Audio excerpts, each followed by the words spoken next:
ବର୍ତ୍ତମାନ ବି ଓଡ଼ିଆ ସିନେମା ଆରମ୍ଭ ହେଇନାହିଁ ତ ଓଡ଼ିଆ ସିନେମାକୁ ତଳକୁ ନେବାର ଅବଦାନ ତମର ବହୁତ ଅଛି। ଏଇ ଫରକଟା କ'ଣ ତମେ ବୁଝିପାରିବନି।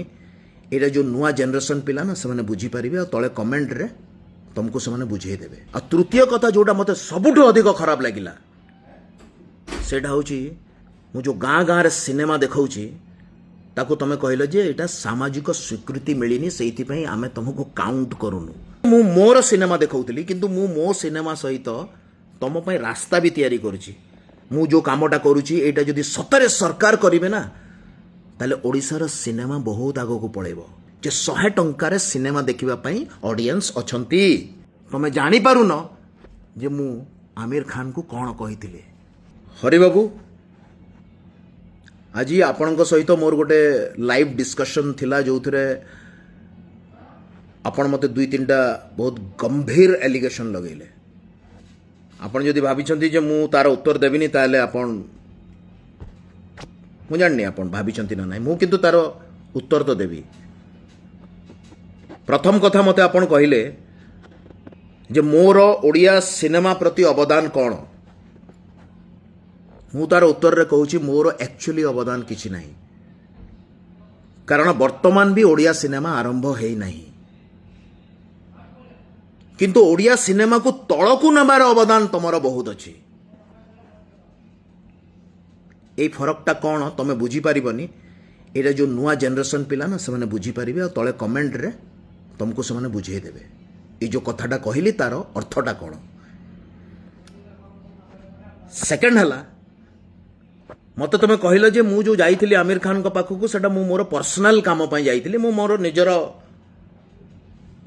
ପ୍ରମୋଟ୍ କରିବା ପାଇଁ ଯାଇଥିଲି। ଅଫକୋର୍ସ ଯାଇଥିଲି ମୁଁ ମୋ ନିଜକୁ ପ୍ରମୋଟ୍ କରିବା ପାଇଁ, କିନ୍ତୁ ତମେ ଯଦି ଭଲ ଭାବରେ ସେ ଭିଡ଼ିଓ ଦେଖିଥିବ ନା ତାହେଲେ ସେଥିରେ ମୁଁ କହିଛି ଯେ ଯିଏ ବି ଓଡ଼ିଆ ସିନେମା ଭଲ କରିବ ମୁଁ ତାକୁ ନେଇକି ସାର୍ଙ୍କ ପାଖରେ ପହଞ୍ଚିବି ବୋଲି।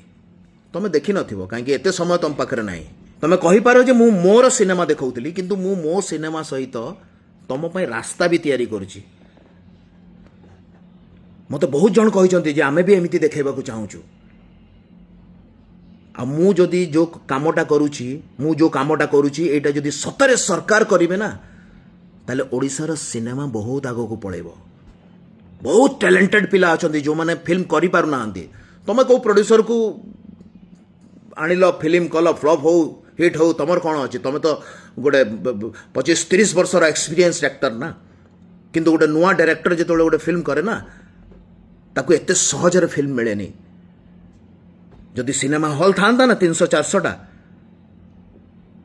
ଆଟଲିଷ୍ଟ ତାକୁ ସିନେମା କରିବା ପାଇଁ କିଛି ପଇସା ମିଳନ୍ତା। କାହିଁକି ସମସ୍ତେ ଜାଣିଛନ୍ତି ଯେ 100 ଟଙ୍କାରେ ସିନେମା ଦେଖିବା ପାଇଁ ଅଡ଼ିଏନ୍ସ ଅଛନ୍ତି, ଆଜି ବି ଅଛନ୍ତି। ଆଉ ଯଦି ନଥାନ୍ତେ ତାହେଲେ ମଲୟାଲମରେ, ତେଲୁଗୁରେ, ତାମିଲରେ ସିନେମା ଚାଲନ୍ତାନି। ସେପଟେ 1000, 1500, 3000 ଏଇଭଳିଆ ରେଞ୍ଜରେ ସିନେମା ହଲ୍ ଅଛି। ଆମର 50-60ଟା ଅଛି। ସେଇଥିପାଇଁ ତ ମୁଁ ଗାଁ ଗାଁରେ ଦେଖାଉଛି। ଆଉ ଏଇଟା ମୁଁ ଇନଡାଇରେକ୍ଟ ୱେରେ ସରକାରଙ୍କୁ ରାସ୍ତା ଦେଖାଉଛି ଯେ ପ୍ରତ୍ୟେକ ବ୍ଲକରେ ତମେ ସିନେମା ହଲ୍ ବନାଅ। ଆଉ ତୃତୀୟ କଥା ଯେଉଁଟା ମୋତେ ସବୁଠୁ ଅଧିକ ଖରାପ ଲାଗିଲା ସେଇଟା ହେଉଛି ମୁଁ ଯେଉଁ ଗାଁ ଗାଁରେ ସିନେମା ଦେଖାଉଛି ତାକୁ ତମେ କହିଲ ଯେ ଏଇଟା ସାମାଜିକ ସ୍ୱୀକୃତି ମିଳିନି ସେଇଥିପାଇଁ ଆମେ ତମକୁ କାଉଣ୍ଟ କରୁନୁ। ମୋତେ କହୁଛ ଆକୁ ସାମାଜିକ ସ୍ୱୀକୃତି ମିଳିନି। ଏନିୱେ ତମର ପ୍ରୋବ୍ଲେମ୍ କ'ଣ ଅଛି ଜାଣିଛ ହରି ଭାଇ? ମେଜର ପ୍ରୋବ୍ଲେମ୍ ହେଉଛି ତମର ଯେଉଁ ପ୍ରାଥମିକତାଟା ନାହିଁ କି? ତମେ ବର୍ତ୍ତମାନ ଦୁନିଆର ସବୁ କିଛି ଭୁଲିକି କେବଳ ଗୋଟିଏ କଥା ପାଇଁ ବ୍ୟସ୍ତ ଅଛ, ସେଇଟା ହେଉଛି OFDCର ଚେୟାରମ୍ୟାନ୍ ସିଟ୍, ଯେଉଁଥିପାଇଁ ତମକୁ ଆଉ କିଛି ଦେଖାଯାଉନି। ତମେ ଜାଣିପାରୁନ ଯେ ଗାଁ ଗାଁର ସିନେମାରେ ମନୋଜ ମିଶ୍ର ସହିତ କେତେ ଲୋକ ଯୋଡ଼ି ହେଇଛନ୍ତି। ତମେ ଜାଣିପାରୁନ ଯେ ବରବଧୂଠୁ ଆରମ୍ଭ କରିକି ଶିକାର ଯାଏଁ ମୁଁ କେତେ ଓଡ଼ିଆ ସିନେମାକୁ ପ୍ରମୋଟ୍ କରିଛି। ତମେ ଜାଣିପାରୁନ ଯେ ମୁଁ ଆମିର ଖାନକୁ କ'ଣ କହିଥିଲି।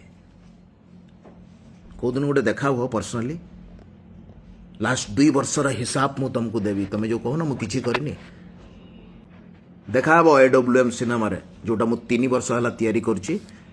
ବିକଜ ଆମ ପାଖରେ ସେମିତି ଫାଇନାନ୍ସିଆଲ ଆସନ୍ତିନି, କିଏ 5 ଲକ୍ଷ କେବେ ଦେଲା, କିଏ 10 ଲକ୍ଷ କେବେ ଦେଲା। ଏଇ ହିସାବରେ ଧୀରେ ଧୀରେ ହେଇ ବର୍ତ୍ତମାନ ମୁଁ ଗୋଟେ ଫିଲ୍ମଟେ କମ୍ପ୍ଲିଟ୍ କରିଛି, ଦଶହରାରେ ଦେଖିବ।